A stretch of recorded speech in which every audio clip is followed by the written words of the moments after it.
So here's a quick tutorial about changing the color of your text and maybe the position of it over time.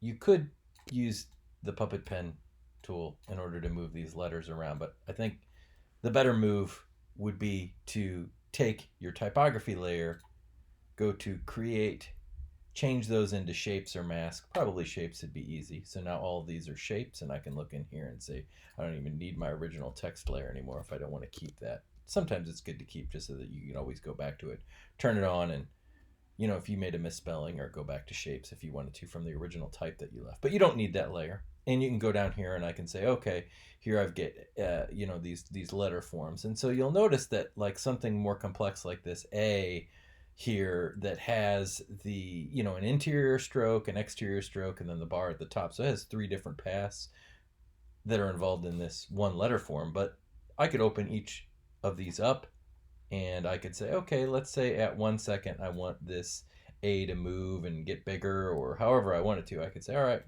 we'll keep it at that path simple there, and then over the course of a few frames, we can take this. I can select all my paths. This is somewhat difficult sometimes. So now I got all these selected.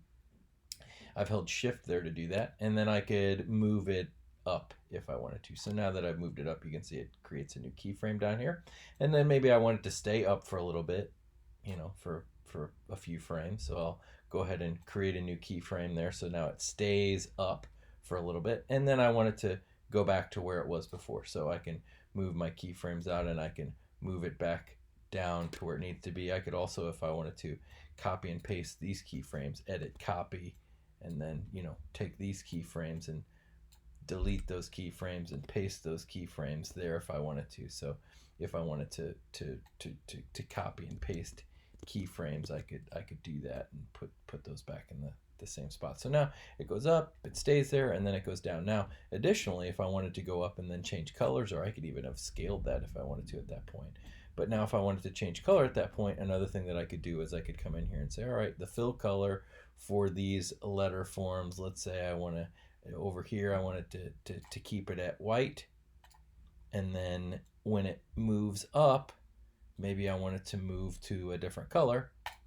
So we'll go to, like, let's say a green, and then I want it to stay at green right here. So I'll stay at green for that long, and then I'll go back to white as it comes down. So I could come back here and select my color, go to white,